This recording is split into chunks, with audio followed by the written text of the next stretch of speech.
Hoje a gente vai apresentar para vocês o nosso podcast do Trabalho Interdisciplinar. E hoje a gente vai falar sobre educação e inclusão, sobre a Lei 10.639 e a LDB. Então, a gente convidou aqui o professor PC para falar com a gente. Ele é professor de Sociologia aqui do Santo Agostinho. E a gente vai falar um pouquinho sobre a lei, tem umas discussões aqui bem interessantes.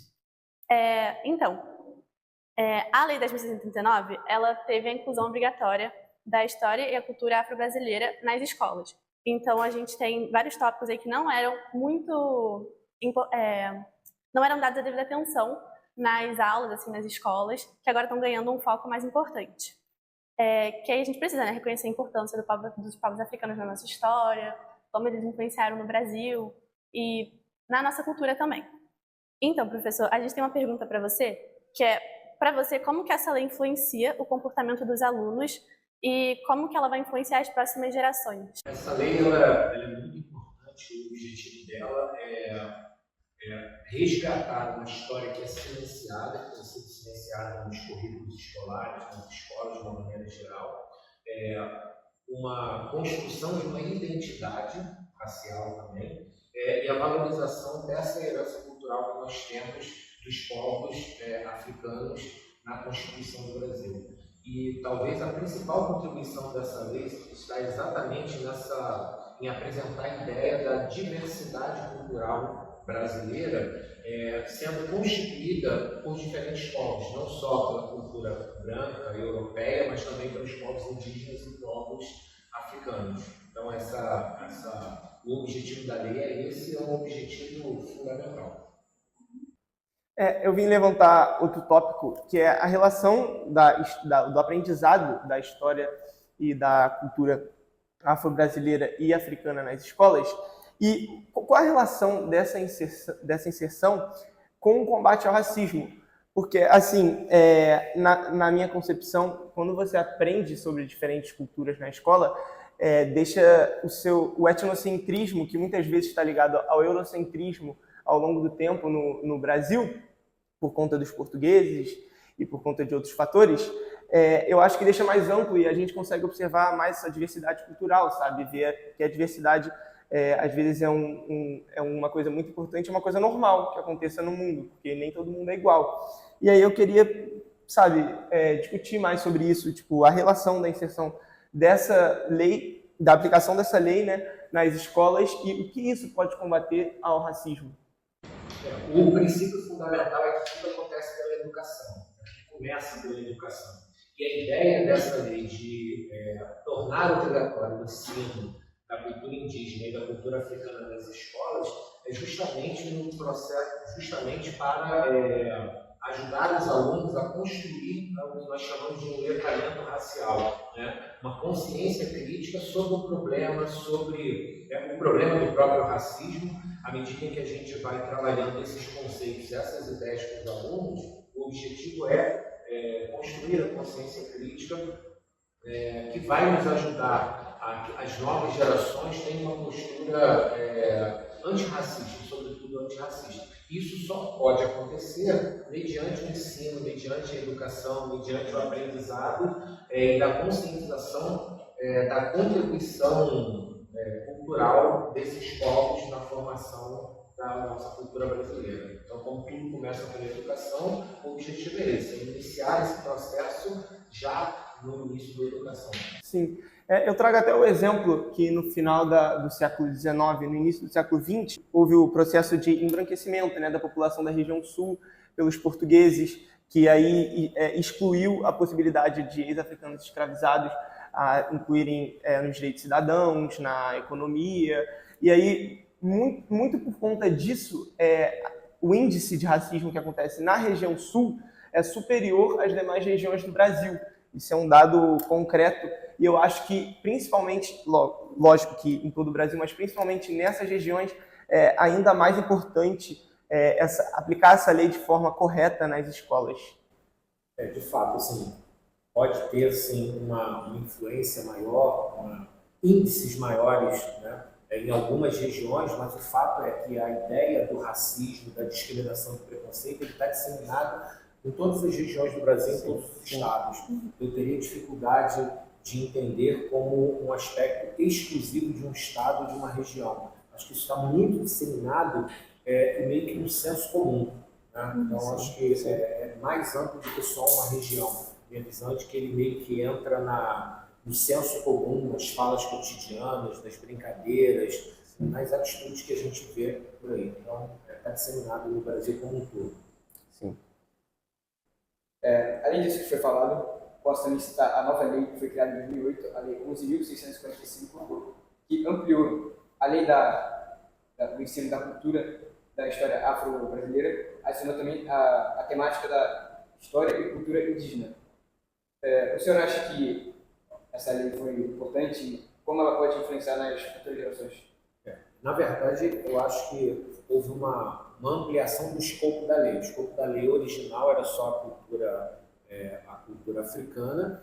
Ampliou-se, obviamente, né, por uma razão óbvia da contribuição desses diferentes povos, não só a nossa contribuição da formação do Brasil, não é só a cultura africana, mas também a cultura indígena, os povos originários aqui. E aí houve a ampliação do escopo da lei com o mesmo objetivo, tornar consciente os alunos, ajudar, colaborar na conscientização dos alunos para perceber a colaboração dos diversos povos na formação da nossa cultura, como eu havia falado anteriormente. E, por exemplo, um dos mais importantes sociólogos brasileiros, o Darcy Ribeiro, ele enfatizava isso, que o Brasil tinha muito a ensinar para o restante do mundo pelo fato de nós sermos um povo mestiço por natureza. Então, a colaboração da cultura europeia, das suas matrizes, da cultura africana e da cultura indígena também, que ao falar sobre isso, quando a gente fala cultura indígena, não estamos falando só de um povo, estamos falando de inúmeros povos. E também, quando falamos de cultura africana, estamos falando de inúmeros povos africanos. Então, o Brasil é o resultado dessa miscigenação desses diferentes povos. Então, os legisladores entenderam, em boa hora, que era fundamental ampliar o escopo dessa lei, incluindo também a questão indígena como objeto da nossa reflexão. Bom, agora a gente vai dar continuidade para o segundo bloco do nosso podcast e a Marina vai continuar falando sobre o tema da redação. Aproveitando esse assunto sobre a Lei 10.639, esse ano o Enem botou como tema da redação os desafios para a valorização da herança africana no Brasil. Eu queria saber o que você acha sobre a inclusão desse tema na redação do Enem. Tem essa questão do Enem, leva uma outra reflexão, que é a questão de como as escolas utilizam o Enem para as suas estratégias. Né? Então, foi fundamental e importante apontar para um tema dessa natureza, porque quando aparece no Enem, ele ganha uma relevância para as escolas. Porque, para o bem ou para o mal, muitas escolas estruturam o seu projeto pedagógico em função do que cai no Enem. Então, uma vez que é sinalizado pelo Enem, as escolas tendem a dar importância nesse tema. Então, nesse sentido, não deveria ser assim, pensar a educação só para o Enem, mas, uma vez que o Enem sinaliza como importante um determinado tema, obriga as escolas a levantar a discussão. Que a gente pode falar depois se isso efetivamente está acontecendo ou não. Mas o fato é que sinaliza a importância da discussão desse tema. De novo, um tema muitas das vezes silenciado, que não se dá a devida importância. Algumas pessoas banalizam a discussão identitária, indígena, feminista, racial, etc. Né?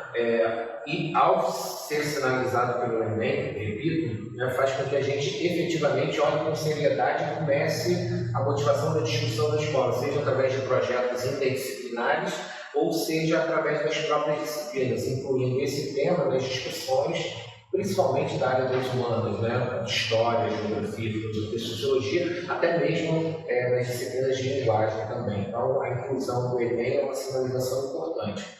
Eu acho que deve continuar assim, com temas dessa natureza. Essa sinalização do Enem, ela acabou sendo motivada porque as escolas não estão dominando sobre esse tema. Né? Então, a gente pode quase que afirmar, né, que essa lei ela não está sendo aplicada e fiscalizada de forma correta pelo governo. Porque quando o Lula sancionou essa lei, ele deveria ter continuado, ele e todos os outros consecutivos dele, continuar dando fiscalização para essa lei. Então, você acha que essa lei de fato não está sendo realmente aplicada e não estão dando a devida importância à cultura e à herança africana? Ok. Não sei se exatamente esse tema foi colocado porque não estava sendo aplicado, estava havendo fiscalização. Eu acho que a equipe que elabora as questões do Enem tem tido a sensibilidade para apontar temas dessa natureza, de inclusão, direitos humanos e tal, fazendo uma reflexão mais ampla para além das temáticas fechadas das disciplinas. Então, eu acho que a equipe que elabora o Enem tem tido essa preocupação. Então, haja visto os últimos temas que têm caído no Enem. Então, eu tendo a concordar com você. De fato, essa lei ela não tem sido muito sendo levada a sério concretamente e por uma série de fatores. Seja por uma falta de formação dos próprios professores, é uma temática muito específica, então nem todos os professores têm a preparação adequada para isso, então precisaria de uma formação adequada para os professores para eles poderem abordar esse tema. Nós, da área de humanos, sociologia, história, geografia, temos mais familiaridade com a temática porque faz parte da nossa formação. Mas para outros professores é mais difícil. Então isso é um ponto que eu acredito que dificulte a implementação dessa lei. A própria formação pedagógica, a falta de fiscalização, né? O próprio interesse também das escolas, das equipes gestoras de fazer com que isso que ela aconteça na prática. Então, aí você precisaria que os coordenadores de área, que os coordenadores gerais, que as direções das escolas efetivamente coloquem isso no plano político-pedagógico da escola e estabeleçam como uma prioridade. Olha, isso está na lei e nós vamos discutir isso, seja através de atividades interculturais, seja através de apresentação de projetos, ou pedindo que alguns professores incluam essa temática no seu planejamento anual. Né? Então, o porquê dessa lei não ter sido colocada em prática, acredito que tem sido um pouco por causa disso. Falta de formação adequada dos professores, uma falta de vontade política de fazer com que a lei aconteça, aí seria por quem deveria fiscalizar, e por interesse das próprias escolas também.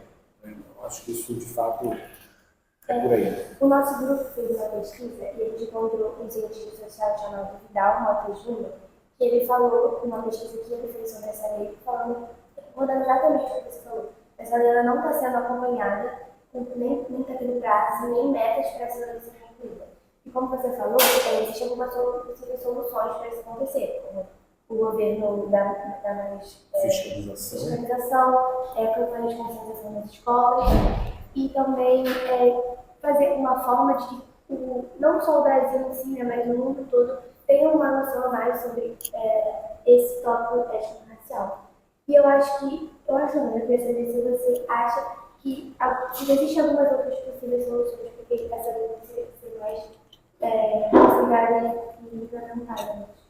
Olha, eu acho que a gente não tem muito como inventar a roda, não. Isso que já foi apontado, eu acho que se a gente conseguir fazer isso, fiscalização efetiva, formação docente, interesse dos gestores, se a gente conseguir colocar isso em prática, a gente já consegue fazer a lei valer. Né?